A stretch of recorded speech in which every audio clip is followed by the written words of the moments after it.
Hello friends, இன்றைக்கி நம்ம zigzag stitch தான் பார்க்க போகிறோம். பிகினர்ஸ் வந்து ஃபஸ்ட்டு இந்த மாதிரி 2 லைன் வந்து ட்ரா பண்ணிவிட்டு சின்னதாக ஒரு லாக் ஸ்டிச் பண்ணிவிட்டு கிராஸாக லைன் எடுக்கணும். கிராஸாக லைன் எடுத்து ஒரு செயின் ஸ்டிச் வந்து போட்டுட்டு பக்கத்தில் குட்டி லாக் ஸ்டிச் பண்ணிவிட்டு தான் நீங்கள் வந்து கிராஸ் எடுக்கணும். பண்ணாமல் பண்ணிங்கன்னா இந்த மாதிரி த்ரெட்டு வந்து தள்ளி வரும். அதனால் பக்கத்தில் ஒரு சின்ன லாக் ஸ்டிச் பண்ணிவிட்டு நீங்கள் கிராஸ் எடுத்து அடுத்த ஸ்டிச் வந்து கொண்டு வரணும். இந்த ஸ்டிச்சஸ்க்கு இடையில வர்ற கேப் மட்டும் ஈவனாக வர்ற மாதிரி ஸ்டிச் பண்ணுங்கள். அப்போ தான் ஸ்டிச்சிங் வந்து பார்க்க வந்து நல்லாயிருக்கும். நீங்கள் நீடில் வச்சு பார்க்கும் போதே தெரியும் ஃபேஸ் வந்து ஈவனாக இருக்கா இல்லையான்னு.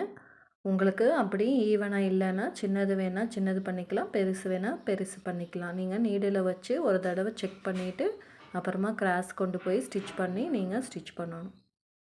இந்த ஸ்டிச்சஸ்க்கு இடையில நீங்கள் ஒவ்வொரு பீடு வச்சிங்கனாலும் இந்த ஸ்டிச் வந்து நல்லாயிருக்கும். பார்டர் லைனில் யூஸ் பண்ணுறதுக்கு இந்த ஸ்டிச் வந்து நல்லாயிருக்கும். ஓகே ஃப்ரெண்ட்ஸ், இதே மாதிரி கண்டினியூவாக ஸ்டிச் பண்ணி இப்போ எண்டு நாட் பண்ணிக்கலாம். இந்த ஸ்டிச் வந்து உங்களுக்கு கண்டிப்பாக புரிஞ்சிருக்கும்னு நினைக்கிறேன். பிடிச்சிருந்தால் லைக் பண்ணுங்கள், ஷேர் பண்ணுங்கள். மறக்காமல் என்னோடய சேனலை சப்ஸ்கிரைப் பண்ணி சப்போர்ட் பண்ணுங்கள்.